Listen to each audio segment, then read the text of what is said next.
امشب در 24 پیشنهاد به آژانس یا تهدید جامعه جهانی. تهران میگه اگر قطعنامه‌ای صادر بشه به غنیسازی بالای 60% اورانیوم ادامه میده.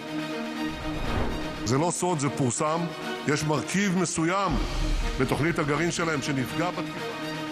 یک روز بعد از تاکید تازه نتانیاهو بر مقابله با برنامه هسته ایران، وزیر خارجه ایران گفته حمله تلافی‌جویانه علیه اسرائیل حتمیه. و مسکو میگه کیف با موشک‌های دوربرد آمریکا به خاکش حمله کرده. در واکنش پوتین دکترین هسته‌ای روسیه رو تغییر داد. از استودیوی ایران اینترنشنال این 24 است با فرداد فرهزاد.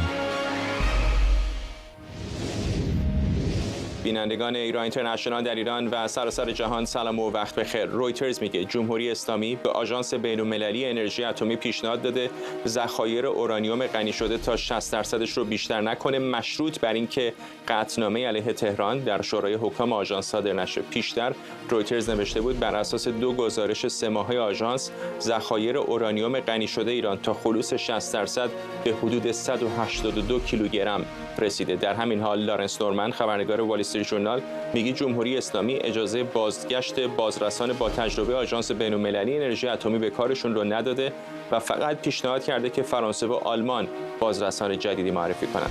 همکارم سمیرا قرایی با ماست از وزارت خارجه آمریکا. سمیرا، شبیه سیاست چماق و هویج میمونه از سمت جمهوری اسلامی که اگر قطعنامه علیه ما صادر نکنید 60% غنیسازی 60%ایمون رو کاهش میدیم، اما اگر صادر بکنید برنامه هسته‌ایمون رو توسعه میدیم و به غنیسازی 60% هم ادامه. دقیقاً همینطوره. به نظر میاد فرد جمهوری اسلامی اورانیوم 60% غنی‌سازی شده رو اینجا داره به عنوان یک تهدید علیه جامعه جهانی ازش استفاده میکنه، اگرچه که این خبر رو ما تازه شنیدیم، اینکه جمهوری اسلامی در سفری که آقای گروسی به ایران داشته به او گفته که اگر قطعنامه صادر نشه در واقع جمهوری اسلامی برای انباش 60% غنی‌سازی شده خودش یک سقفی رو میذاره اگر قطعنامه نباشه. این رو ما امروز داریم میشنویم، ولی این در سفر آقای گروسی به او تفهیم شده. اگر رسانه‌های نزدیک به جمهوری اسلامی رو نگاه بکنیم، آن زمانی که آقای گروسی هفته پیش نزدیک 1 هفته است که این سفر آقای گروسی به ایران انجام داده، اون زمان اصلا بحث قطعنامه هنوز به این شکل مطرح نبود. ما فردا روز چهارشنبه جلسه شورای حکام در وین برگزار خواهد شد. ما چند روزه، یعنی 1 یا 2 روز اگر اشتباه نکنم، که میدونیم 3 کشور اروپایی بنا دارن قطعنامه صادر بکنن. زمانی که آقای گروسی به تهران سفر کرده روز چهارشنبه، پنجشنبه و جمعه هم برگشت هفته گذشته، اصلا بحث قطعنامه نبود. آن زمان جمهوری اسلامی این بحث رو مطرح کرد، شرطی گذاشت برای آژانس، برای آقای گروسی که اگر شما قطعنامه علیه من صادر بکنید من این 60% رو افزایش خواهم داد. یک تعداد آبشارهای سانتریفیوژی پیشرفته جمهوری اسلامی داره، آیار 6 مشخصاً، که گازدهی، گاز فلوراید دهی به برخی از این آبشارها رو آغاز کرده. تعدادی دیگر از این آبشارها رو گازدهی نکرده و هر بار که بحث‌های این چنینی راجع به قطعنامه و غیره مطرح میشه از این تا یه حدودی استفاده میکنه برای اعمال فشار. الان رسانه‌های نزدیک به جمهوری اسلامی میگن که جمهوری اسلامی اگر که علیهش قطعنامه بخواد صادر بشه در نشست شورای حکام، گازدهی به این سانتریفیوژهای پیشرفته رو آغاز خواهد کرد. یعنی چی؟ یعنی این انباشتی که امروز ما در گزارش فصلی آژانس میشنویم 18 کیلو اضافه شده بهش، از گزارش فصلی تا امروز، گزارش امروز 18 کیلوگرم جمهوری اسلامی به ذخایر 60% خودش اضافه کرده. از این بیشتر خواهد شد و حتی ممکنه که از اورانیوم 60% غنی‌سازی شده ما به سمت اورانیوم 90% غنی‌سازی شده بریم که اون رو برای سلاح هسته‌ای جمهوری اسلامی بهش نیاز داره و تنها چند روز هم فرداد وقت نیاز داره که 60% رو به 90% غنی‌سازی بکنه. الان اون چیزی که شاهدش هستیم تنش بسیار زیادیه. وال استریت ژورنال داره میگه که به رغم این تهدیدی که جمهوری اسلامی آقای گروسی رو کرده، 3 کشور اروپایی مشخصاً، گزارش وال استریت ژورنال جالبه چون نامی از ایالات متحده اونجا نیامده، که میگن این 3 کشور بنا دارند که به سمت تصویب این قطعنامه برند. امشب به وقت اروپای مرکزی هم قرار هست که نگارش این قطعنامه رو به یک سرانجامی برسونند، اما میدونیم که حمایت ایالات متحده رو هم داره. ما پیشتر از این در 2 نشست قبلی، نشستی که گذشت گذشت نشست قبل از اون شنیده بودیم که ایالات متحده فشاری آورده به کشور اروپایی که این قطعنامه رو صادر نکنند. حالا همه این تنش‌ها رو فرداد باید زیر یک ضرب العجل ما نگاه بکنیم. مکانیزم ماشه که بحث بسیار مهمی هست در برجام و یک بارم آقای ترامپ در زمانی که رئیس جمهور بود سعی کرد اون رو فعال بکنه، فعال کرد، به شورای امنیت هم رفت. اون زمان متحدان اروپایی پشت آقای ترامپ نایستادن، جمهوری اسلامی هم بهش خندید. اون تا اکتبر سال 2025 میشه ازش استفاده کرد. 11 ماه دیگه مانده. آقای ترامپ در راه کاخ سفید هست، از 20 ژانویه کار خودش رو شروع میکنه. این رو هم کشور اروپایی میدونن، هم ایالات متحده میدونه، هم جمهوری اسلامی میدونه. این 11 ماه این کشورهای غربی وقت دارن تا مکانیزم ماشه علیه جمهوری اسلامی فعال بکنن. جمهوری اسلامی هم به خوبی میدونه، داره تهدید میکنه، اورانیوم 60% رو در دست گرفته و با اون داره جامعه جهانی رو تهدید میکنه که اگر قطعنامه دیگر بدید، قطعنامه هم گام اول به شمار میره در فعال کردن اون مکانیزم ماشه. اگر چنین بکنید من هم به کاری خواهم کرد که قطب نمای هسته‌ای رو تغییر خواهم داد. این اون زبانی هست که رسانه‌های نزدیک به جمهوری اسلامی ازش استفاده کردند. ممنونم از تو سمیرا قرایی، همکارم از وزارت خارجه آمریکا در واشنگتن دی سی. علیرضا نامور حقیقی، تحلیلگر سیاسی از تورنتو، و بهروز بیات، مشاور پیشین آژانس بین‌المللی انرژی اتمی از وین با ماست. با آقای بیات شروع می‌کنم. شاید مهمترین سوال الان این هستش که به نظرتون آژانس قطعنامه‌ای علیه جمهوری اسلامی صادر خواهد کرد که پرونده رو به شورای امنیت بفرسته؟ من فکر می‌کنم بله. از این نقطه نظر که همکارتون هم اشاره کرد، یک اندکی ضرب العجل در کار است. یعنی که اگر که اروپایی‌ها تأخیر بکنند، مکانیزم ماشه دستشون خارج خواهد شد.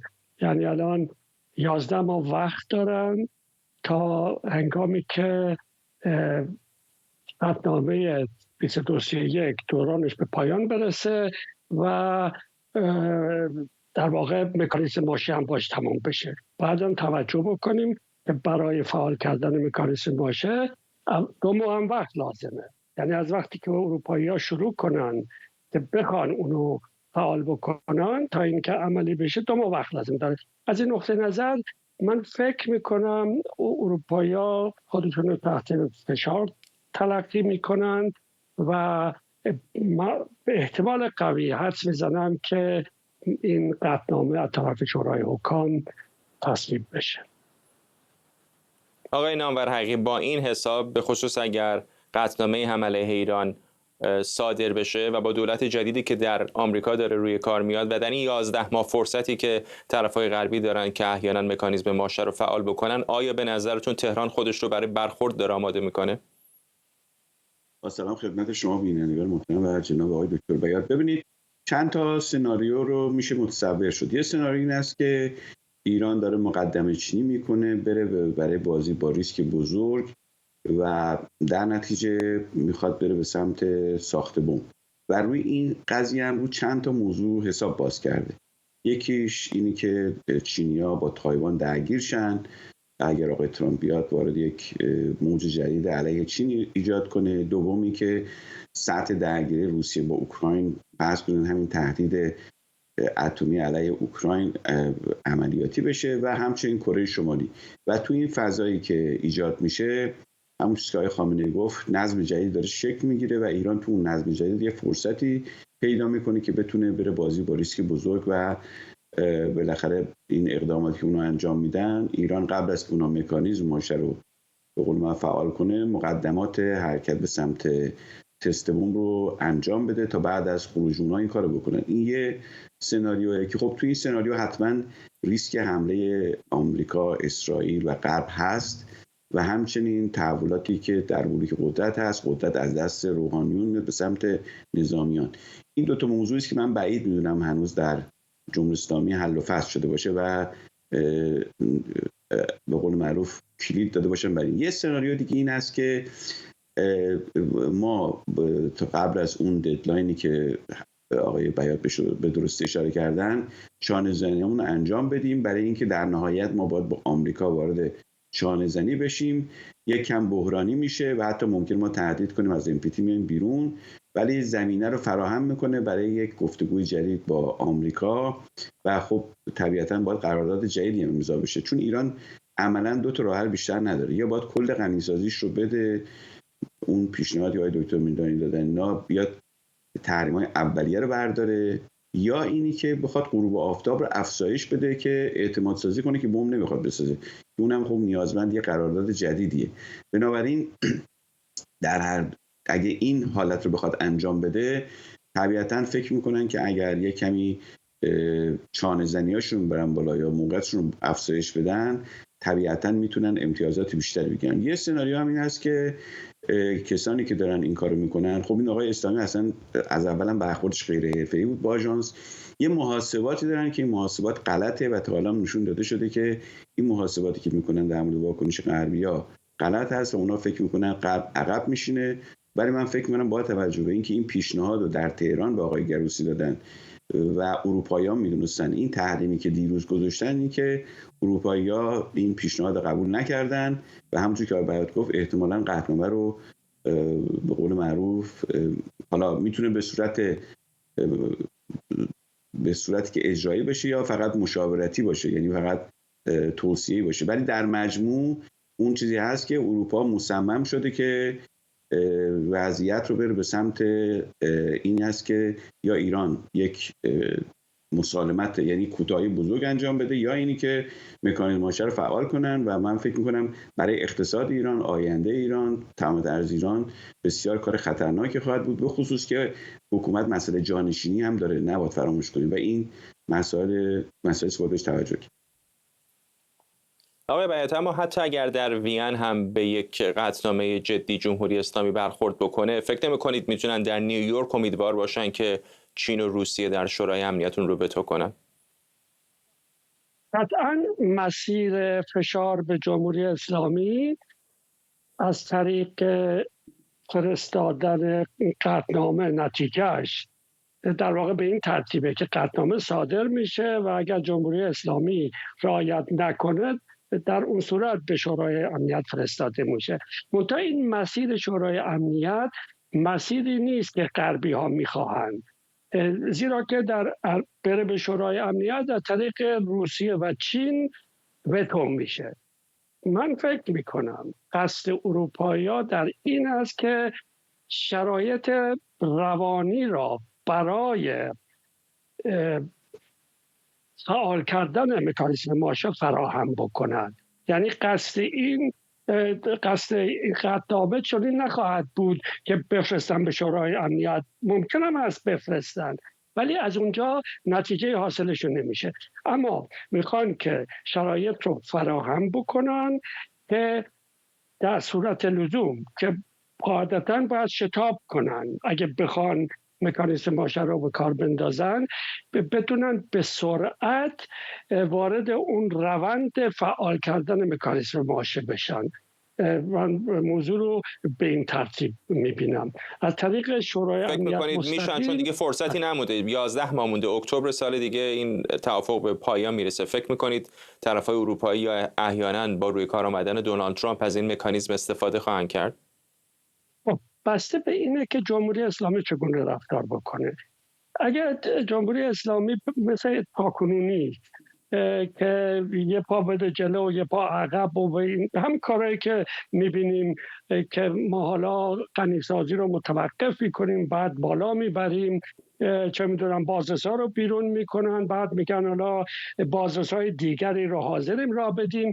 خب من فکر میکنم کشورهای غربی دیگه پایبند همچی چیزایی نشن، بلکه یک قور و قرار جدی از جمهوری اسلامی بخواهند در مورد برنامه هستیش و این باید در طول 2-3 ماه آینده صورت بگیره، زیرا بعدش تا فعال کردن مکانیزم ماشه 60 روز وقت لازمه. خب ای لحاظ من فکر میکنم اروپایی‌ها و بعدش که دولت جدید امریکایی‌ها بیاد فشار رو افزایش میدن به این امید که رژیم کوتاه بیاد.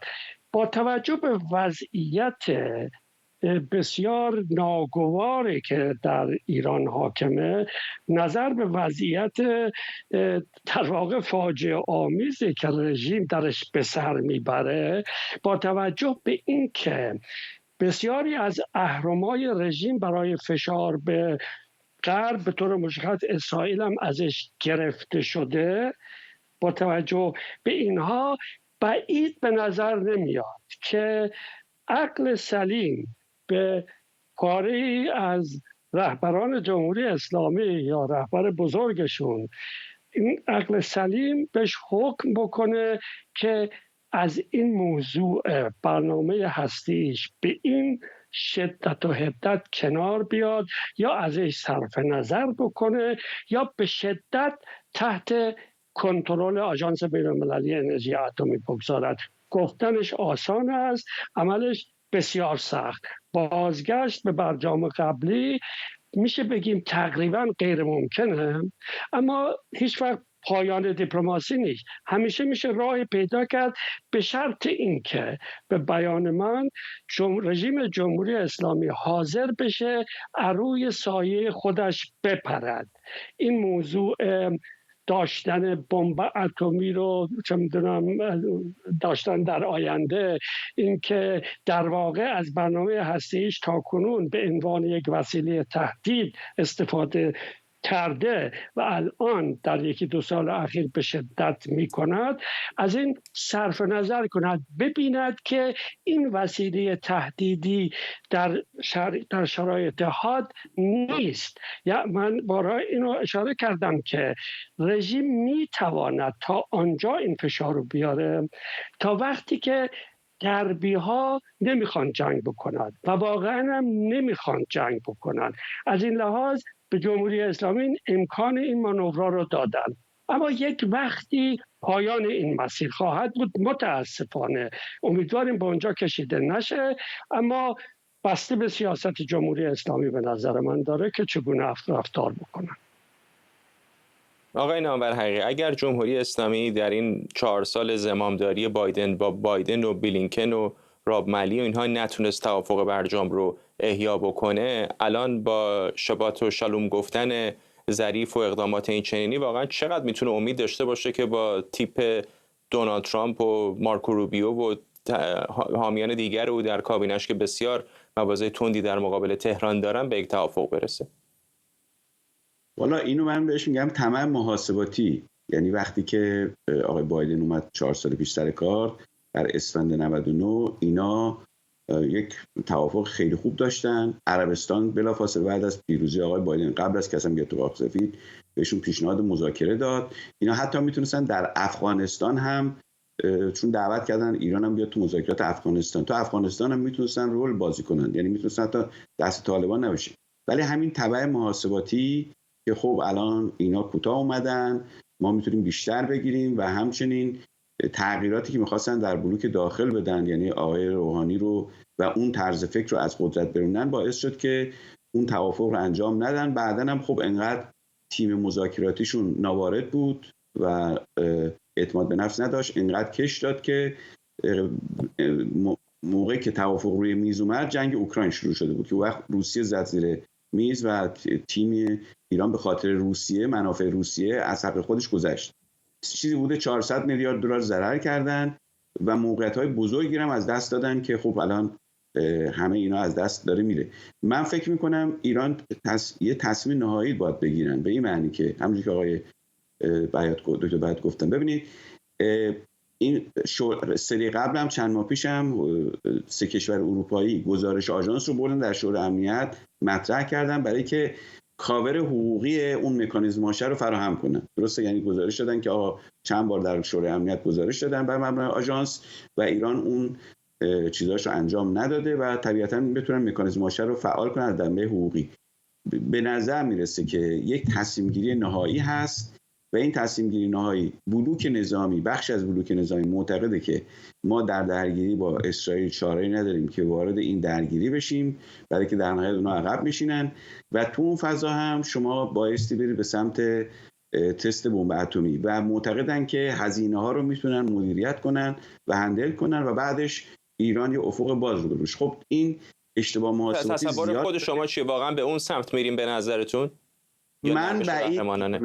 من بعید میدونم که همچین یعنی الان من بعید میدونم، یعنی بین بلوک روحانیت و بلوک نظامی اختلاف نظر هست. یعنی بخشایی معتقدن نه اون هزینه‌ها رو هم در نظر میگیرن و بعدم خب میدونید هم مسئله جانشینی هست. یعنی اگر اون اتفاق بیفته و قدرت شما کامل دو دست نظامی‌ها، اینو باید جدی گرفت در محاسبات حکومت تصمیم گیری. و از همه مهمتر این که آیا جامعه کشش همچین درگیری رو داره یا نداره، اونم در موقعیتی که نارضایتی اقتصاد خرابه.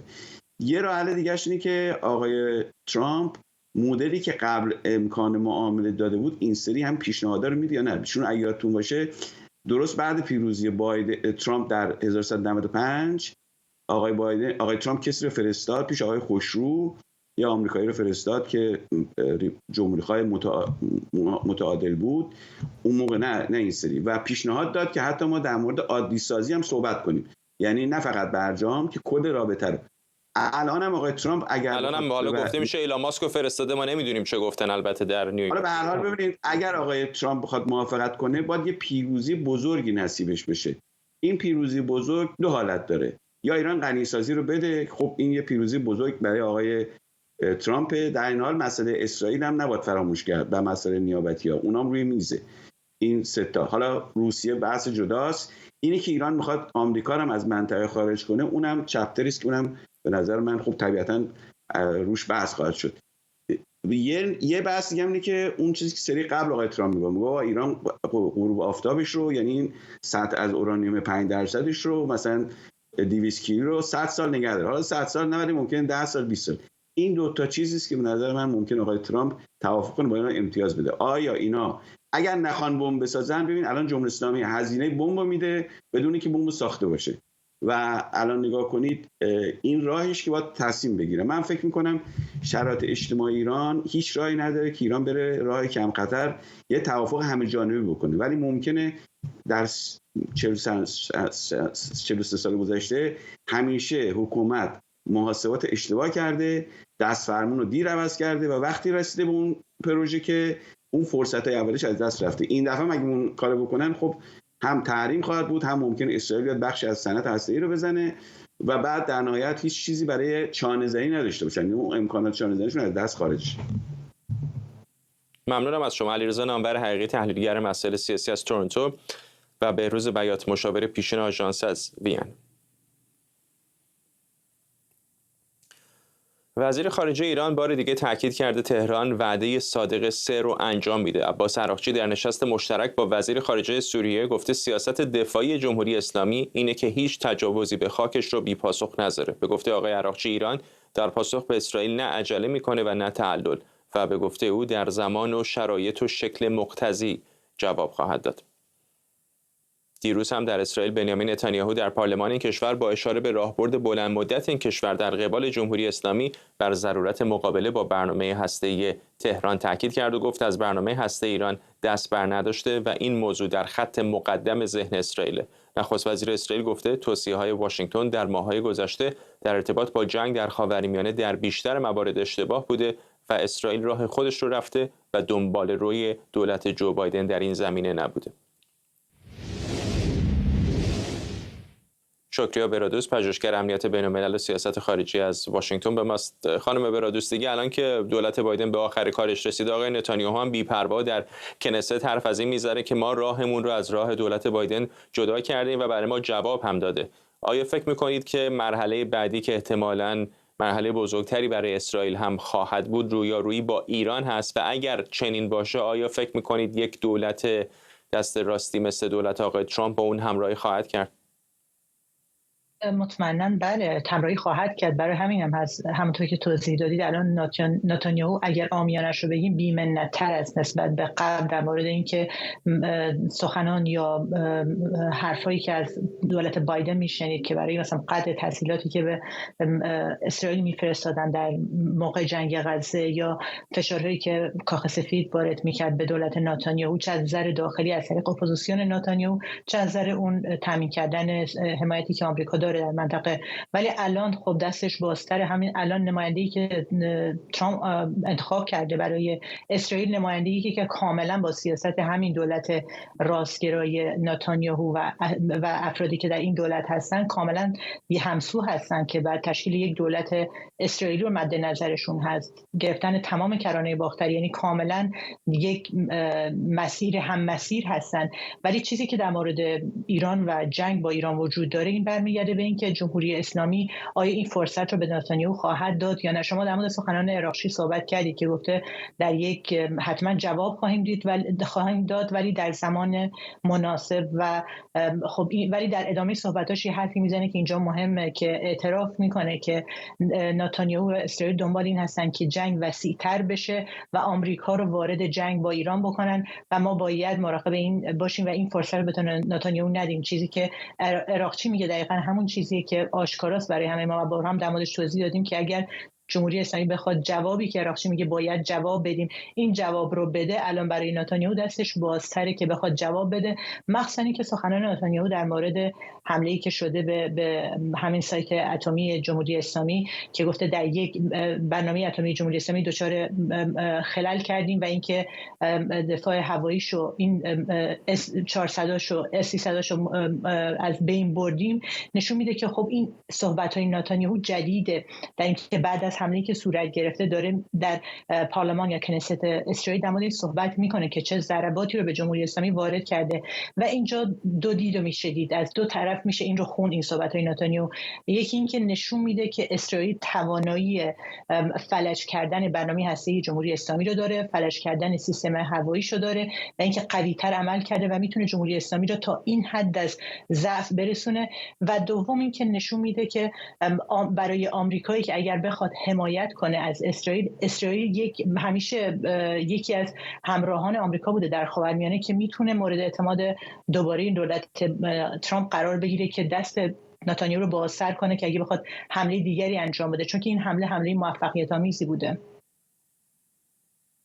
ولی در عین حال آقای ترامپ دیدیم بارها گفته که میخواد پای آمریکا رو از جنگ‌های طولانی بیرون بکشه. همین الان دولت او به شدت، دولتی که هنوز روی کار هم نیامده، به شدت منتقد هست از اقداماتی که دولت آقای بایدن داره میکنه در اوکراین، مثلا اجازه دادن به اوکراین برای استفاده از موشک در داخل خاک روسیه. حرف آقای ترامپ دائما این بوده که به دنبال صلح و آشتی و توافق هست و در مورد ایران هم فقط میخواد که غنیسازی اورانیوم رو کنار بذارن و دنبال سلاح هسته‌ای نرن. با این رویکرد فکر نمی‌کنید که او ممکن اتفاقا جلوی آقای نتانیاهو بیسته و بگه که به ایران فشار بیاریم، فشار حداکثری بیاریم ولی وارد یک جنگ نشیم؟ قبل از هر چیز ببینید یادمون باشه وقتی که بایدن اومد به قدرت برسه خیلی وعده وعید داد که گفت من متفاوت‌تر از ترامپ خواهم بود، ولی وقتی که به منصبش رسید، به کاخ سفید رسید، در واقع ریال پلیتیک دید نه نمیتونه اون چیزی که در انتخابات، در تبلیغات انتخاباتیش گفته رو نمیتونه اجرا کنه، چون که باید بر حسب منافع آمریکا حرکت کنه و سیاستی که ازش دیدیم خیلی وقتا در مورد صحبت کردیم در همین برنامه شما که چقدر شبیه همون سیاست ترامپ بوده و اینجا هم به نظر من همون سناریو رو در ترامپ هم در بعضی از موضوعات خواهیم دید. مثلا نمونهش صلح بین اوکراین و روسیه خواهد بود که الان هم بایدن با اجازه دادن به اوکراین که از موشک‌های بلندبرد آمریکا استفاده کنه علیه روسیه، داره راه رو برای ترامپ سخت‌تر میکنه که بخواد به یک صلحی رو بین روسیه و اوکراین به نتیجه برسونه. و همینطور در مورد خاورمیانه، حالا در مورد خاورمیانه کاملا موضوع متفاوته. ترامپ داره میبینه با اون کسایی هم که الان برای کابینه‌اش انتخاب کرده که کاملا رفتارشون و سیاستشون علیه جمهوری اسلامی و علیه مماشات با جمهوری اسلامی است، دارم میبینم که جمهوری اسلامی به ضعیف‌ترین نقطه تاریخی خودش رسیده و اگر الان بخوان این به جمهوری اسلامی ضربه بزنن که نتونه دوباره گروه‌های شبه نظامی در منطقه رو تقویت کنه، که این گروه‌های شبه نظامی نه تنها امنیت اسرائیل رو به خطر میندازن، امنیت و اینترست یا منافع آمریکا رو هم به خطر میندازن. مثلا همین گروه‌های شبه نظامی عراقی که الان میگه ما میتونیم به پایگاه آمریکایی حمله کنیم. اگر جلوی ایرانی که الان ضعیف شده کسی که در کاخ سفید نگیره، یعنی اجازه میده که این رژیم دوباره قدرت بگیره و این فرصتیه که با وجود چنین اشخاصی در کابینه ترامپ چنین فرصتی رو نمیدن که این فرصت طلایی که بعضیا در اسرائیل و در آمریکا بهش میگن، این فرصت طلایی از دست هر دو کشور چه اسرائیل چه آمریکا خارج بشه و ممکنه بسیاری در تهران به اشتباه میگن لابی‌های اسرائیلی در آمریکا و این همیشه این سناریوی دایجان ناپلئونی یا این موضوعی که بحث میکنن در تهران و در مورد اسرائیل و لابی‌های اسرائیلی تاثیر دارن در کاخ سفید که من کاملا رد نمی‌کنم، ولی خیلی کم این تاثیر، چون که شما اسرائیل رو در منطقه نگاه میکنید که همیشه یکی از پارتنرهای آمریکا برای منافع آمریکا در منطقه بوده و این اواخر با اون مبارزه‌ای که اسرائیل داشته با گروه‌های شبه نظامی و محور مقاومت نشون داده که حتی به جای آمریکا جنگیده و منافع آمریکا رو حفظ کرده و کشورهای منطقه رو که ناامید بودن از حضور آمریکا در منطقه رو بیشتر به طرف آمریکا سوق داده و اینجاست که شما می‌بینید کشورها روابطشون هر چقدر هم دوست باشن بر حسب منافع دو طرف داره اجرا میشه، چیزی که در سیاست خارجی جمهوری اسلامی ندیدیم 14 هست. ممنونم از شما. شکریا برادوس، پژوهشگر امنیت بین‌الملل و سیاست خارجی از واشنگتن. سخنگوی وزارت خارجه روسیه میگه مسکو به حملات اوکراین با موشک‌های دوربرد آمریکایی به خاک این کشور پاسخ مناسب و محکمی خواهد داد. ماریا زاخارووا گفته حمله با سلاح‌های آمریکایی مشارکت مستقیم واشنگتن در جنگ علیه مسکو. کرملین هم هشدار داده که این اقدام منجر به آتش افروزی بیشتر و باعث گسترش تنش بین‌المللی میشه. در واکنش به حمله تازه اوکراین هم ولادیمیر پوتین نسخه به روز رسانی شده دکترین هسته‌ای مسکو را امضا کرده تا تجاوز به روسیه یا متحدانش از سوی کشورهای غیر هسته‌ای با حمایت کشور هسته‌ای یک حمله مشترک در نظر گرفته بشه. با آغاز جنگ اوکراین مسکو بارها غرب رو به تقابل اتمی تهدید کرده. امیر چاهکی تحلیلگر مسائل روسیه از برلین و فرزین ندیمی تحلیلگر امور دفاعی امنیتی در مؤسسه واشنگتن از همین شهر با ما هستند. آقای چاهکی، در این زمان کوتاه باقی مانده از دولت آقای بایدن چرا به نظرتون چنین چراغ سبز مهمی رو به کیف دادن؟ به هر حال این میراثیه که بایدن برای ترامپ بر جای میگذاره که از یک طرف آنچه که انتظار دارن از ترامپ که به نظر مبالغه است در نزدیکی بیش از اندازه به روسیه و کمک به روسیه برای اینکه پیروش رو تصویب کنه یا اوکراین رو وادار بکنن که بپذیره مذاکرات رو در همین مرحله، یک چالش جدی‌تر باشه پیش روی ترامپ. ولی من فکر می‌کنم که در حقیقت در این حال خدمتی هم بایدن کرده به ترامپ. این دستور رو برخلاف آنچه که با ایران بوده و لغو کرد در روزهای اول، لغو نخواهد کرد. ترامپ از این ابزار استفاده خواهد کرد برای فشار برای پوتین، برای طرح نوینی که به نظر من ترامپ یک طرح جدیدتری رو روی میز قرار خواهد گذاشت، به نوعی برخواسته از توافقات استانبول، توافقاتی که پوتین بارها اخیراً اشاره کرده که دوبار برای چندمین بار که در همان مارس 2022 در استانبول در ترکیه میشد توافق کرد. من اشاره کنم جناب فرزاد که این توافق عجیبیه که پوتین بهش اشاره میکنه، بخاطر اینکه این توافق حرفی از خرسون و زاپاروژه نبوده. اون زمان هستن. آن زمان صحبت از این بوده کریمه و دانباس موضوع 15 سال مذاکره باقی بمانند و دقیقاً یه چیز شبیه مینسک 2015. من فکر میکنم ترامپ خواستار، یعنی اگر ترامپ میپرسیدن قطعا مخالفت میکرد با این مجوز، ولی این مجوز در میدان نظامی آنچنان تغییر کیفی ایجاد نمیکنه، در سیاست یک ابزار میشه برای فشار بر پوتین. آقای ندیمی، واقعا روی زمین چقدر الان این خطر وجود داره که وارد یک رویارویی اتمی بشیم با توجه به نامه‌ای که رئیس جمهوری روسیه داده و حرف از تغییر دکترین هسته این کشور میزنه؟ صحبت از تغییر دکترین هسته مدتی بود که در جریان بود و حالا این امضا شده، حالت رسمی پیدا کرده. طبیعتاً روسیه این حق رو برای خودش میدونه که اون دست بازتری داشته باشه برای استفاده از سلاح‌های هسته‌ای در صورتی که یک قدرت غیر اتمی مثل اوکراین با حمایت یک قدرت اتمی از سلاح‌های مرگبار در داخل خاک روسیه استفاده بکنه. ولی من احتمال اینکه این کار به جنگ اتمی بکشه در این شرایط فعلی رو خیلی کم میدونم، به خاطر اینکه به هر حال اوکراین الان مدتی هست که از سلاح‌های مختلف در داخل خاک روسیه استفاده میکنه. درون‌های ساخت اوکراین تا برد 1300 کیلومتر پیش میرن. از ماه جوان از موشک‌های GMLRS ساخت آمریکا از سیستم هایمارس اوکراین برای هدف قرار دادن نقاطی در داخل روسیه استفاده کرده تا برد 80 کیلومتر و در نتیجه به نظر من خیلی تغییر خیلی عجیبی پیش نخواهد آمد اگر اوکراین از تعداد بیشتری هم موشک‌های ایتکم تا برد 300 کیلومتر در داخل روسیه استفاده بکنه. بله، اهداف مشخصی هست در این عمق که اوکراین میتونه اونا رو مورد تهدید قرار بده. تا حدود 245 هدف مهم شناسایی شده، از جمله 14 پایگاه هوایی هست، پایگاه‌های مهم فرماندهی کنترل، لوجستیکی و مرکز دپوهای مهمات که میتونن با موشک‌های ایتکم مورد حمله قرار بگیرن. موشکی هست با دقت خوب و همینطور قدرت انفجاری بالا که اگر بتونن از سد پدافند موشکی روسیه عبور بکنن صدمات قابل توجهی میتونن به روسیه وارد بکنن و روسیه لازم هست که تا حد زیادی از امکانات خودش رو به خارج از این برد 300 کیلومتر عقب ببره، به ویژه هواپیمای جنگنده، هلیکوپترهای رزمی که به هر حال کارش رو دشوار میکنه. تا این امکانات دوباره از فاصله زیادتری باید خودشون رو به جبهه برسونن، هزینه ها بالا میره، زمان زیادی بیشتر لازم هست، گاهی سوختگیری هوایی لازم است تا هواپیماها بتونن برسن به جبهه اوکراین. ولی تا اون حدی نیستش که یک تهدید موجودیتی برای روسیه به وجود بیاره. هنوز فاصله مسکو تا جبهه کورسک 450 کیلومتر هست و من فکر نمی‌کنم که روسیه به هیچ وجه این ریسک رو قبول بکنه که سطح تنش رو به حد یک درگیری اتمی با ناتو پیش ببره. احتمال خیلی ضعیف است ولی صرفا روسا دارن سعی می‌کنن که به نوعی بازدارندگی ایجاد بکنن و هزینه این کار رو برای ناتو به نظر برسونن که زیاد هست تا اختلافات داخلی بین ناتو به ویژه بین آلمان و کشور دیگر رو بتونن روش مانور بدن و کار بکنن و اضافه بکنن. آقای چایکی، فکر نمی‌کنید خواسته یا ناخواسته آمریکا داره در بین این دو دولت نقش پلیس خوب پلیس بد رو بازی میکنه؟ چون آقای ترامپ به محض که وارد کاخ سفید بشه خیلی راحت میتونه این محدودیت رو دوباره برای اوکراین وضع بکنه.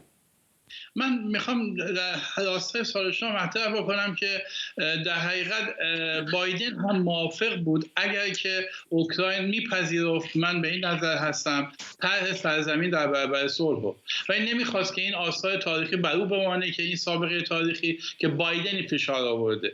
به نوعی باید گفت که در حقیقت بایدن آخرین کاری که ازش خواسته بود زلنسکی انجام داد تا این حالا سابقه تاریخی یا مسئله تاریخی به عهده در حقیقت ترامپ قرار بگیره. به نوعی حرف شما میتونم بپذیرم که در حقیقت آن آمریکایی که وادار خواهد کرد اوکراینو که بپذیره که سرزمین در برابر صلح بیاد روی میز، طرحی که مطرح شده بوده، ترامپ خواهد بود. ولی ترامپ از این ابزار استفاده خواهد کرد. من منتظر این نیستم که ترامپ در اولین روز این قانون رو لغو بکنه، بلکه در فشار برای بازگرداندن. من به این نظرم که جناب فرزاد که امکان داره ترامپ طرح یعنی عدم الحاق زاپاروژه و خرسون به روسیه رو بررسی کنه و پوتین رو وادار پذیرش بکنه، یعنی این دو استان برگردن به سوی اوکراین و توجه کرد که چه زاپاروژه چه خرسون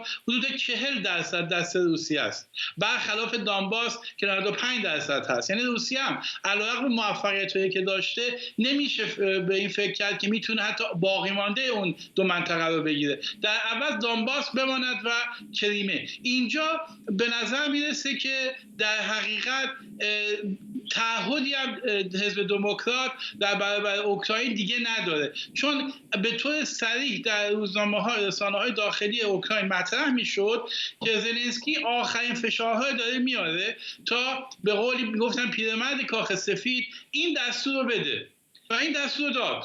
ولی خواهیم دید که این دستور همچون که جناب گفتن گرفتاری زیادی رو روسیه ایجاد میکنه، ولی صحنه جنگو بر نمیگردونه. پس چه کار باید کرد؟ عقب نشینی روسیه امکان پذیر نیست. یعنی ضد حملاتی که کرده بود در سال گذشته، در همین سال ادامه داشت، 60,000 نیرو شرکت کرده بوده. دفاع روسیه 4 لایه هست، 4 لایه است. یعنی ببینید اینو بگم تمام بکنم این قسمتو، همه الان در حدود 20%، 18% خاک اوکراین اشغال روسیه است. باید توجه بکنیم که حدود 20% در سال اول به اشغال در اومد و بعد به تدریج کاسته شد. یعنی دقیقاً در نظر بگیریم که الان حدود 1-2 سال گذشته از آخرین تسخیر، یعنی اون قسمت اصلی که تسخیر کرده روسیه و عقب نرفته، 2 سال دیگه عقب نخواهد رفت. پس به لاجرم در روی میز باید به نظر من به این سمت بیاد که یک طرح سرزمین در برابر صلح مطرح بشه. به این خواهند رسید. آقای ندیمی، نکته مهمی است که آقای چاهکی میگه 1000 روز گذشته از شروع یورش روسیه. میدونم که منابع زیادی داره خرج میشه، چه در سمت اوکراینی ها و حامیان غربی، چه در سمت روسیه، ولی اینطور نیستش که دو طرف نتونن ادامه بدن. دلیلی نداره که این 1000 روز 10,000 روز نشه. آیا فکر میکنید که در نهایت آقای زلنسکی علیرغم احتمالاً میل باطنیش چاره‌ای نخواهد داشت جز این که بالاخره صابون این دادن بخشی از سرزمین اوکراین در برابر یک صلح طولانی مدت تر رو به تنش بماله؟ شرایط فعلی اوکراین از نظر سیاسی و همینطور اجتماعی خیلی مشکل هستش که هر رهبر سیاسی اوکراین، حتی به غیر از آقای زلنسکی، هر کسی دیگه که این موضوع بخواد جا بندازه که سرزمین در مقابل صلح قبول بکنن مردم، و در این مورد یه مقداری اختلاف نظرهای زیادی وجود داره. ممکنه بعضی‌ها صلح رو بپذیرن، ولی جو کلی اوکراین من فکر می‌کنم هنوز مخالف این هستش. ولی واقعیت‌ها من موافقم با آقای چاهکی که اوکراین امکان نظامی بازپس گرفتن سرزمین‌های خودش رو با توان نظامی فعلی خودش نداره. اگر غرب شرایط متفاوت بود، غرب امکاناتی رو با سرعت کافی در اختیار اوکراین می‌ذاشت و اوکراین هم واقعا موضوع بسیج عمومی رو در نظر می‌گرفت، ممکن بود بتونه موفقیت‌های بسیار بیشتری در صحنه نبرد داشته باشه، روسیه رو دچار مشکلاتی بکنه، ولی همچنان آزادسازی کامل سرزمین‌های اشغالی، جزیره کریمه و مناطق اشغالی دونتسک به نظر من از توان نظامی اوکراین در بویژه در شرایط فعلی خارج هستش و باید اگر راه حلی غیر از یک شرایط نجنگ نه صلح در نظر گرفته بشه، باید اوکراین موضوع به طور جدی مورد نظر قرار بده. ولی در کنارش به نظر من باید کشورهای غربی عضویت اوکراین در ناتو رو تضمین بکنند و این حتما باید اتفاق بیفته، چون اگر اوکراین تم بده به دادن امتیازات ارزی به روسیه، چند وقت دیگه روسیه به دنبال بقیه دونتسک خواهد رفت، به دنبال استانهای زاپوروژیا و خارکیف خواهد رفت و اونجا رو هم اشغال خواهد کرد. باید هر گونه امتیاز سرزمینی به روسیه در کنار عضویت فوری اوکراین در ناتو قرار بگیره. من میدونم که یکی از مشکلاتی که وجود داره، خیلی کوتاه اگر بفرمایید، چنین چیزی ممکن هست حالا مثلا شرق اوکراین رو اگر مورد مناقشه قرار ندن، فقط کریمه رو به روسیه بدن و احیانا اوکراین عضو ناتو بشه و به یک توافقی با روسیه برسه، چنین چیزی محتمل هست؟ ببینید مقدار سخت است، به خاطر که اصولا عضویت هر کشوری در ناتو در صورتی که دچار مسائل ارزی و اختلافات ارزی با یک کشور دیگه باشه غیر ممکن هستش، حتی در نظر گرفتنش. ولی به نظر من اگر این موضوع بین اوکراین و روسیه نهایی بشه، موضوع مسائل ارزی و امتیازات ارزی قابل توجهی به روسیه داده بشه، ممکنه مسئله عضویت اوکراین در ناتو حل بشه. ولی به نظر من روسیه خیلی امیدها و آرزوهای بالاتری داره از اون قسمتی از دونتسک که در اشغال خودش داره و من فکر میکنم حتما منطقه مثل خارکیف و زاپوروژیا رو در نظر داره که به اشغال خودش در بیاره. بنابراین اگر بپذیره اوکراین و روسیه در مناطق مرزهای فعلی رو فریز بکنن، به نظر من یک امتیازی برای هر دو طرف خواهد. ممنونم از شما. فرزین ندیمی، تحلیلگر امور دفاعی و امنیتی، و امیر چاهکی، تحلیلگر مسائل روسیه از برلین. و ممنونم از شما که بیننده برنامه 24 امشب بودید. این برنامه رو کمی دیرتر میتونید در یوتیوب ایران اینترنشنال هم دوباره ببینید.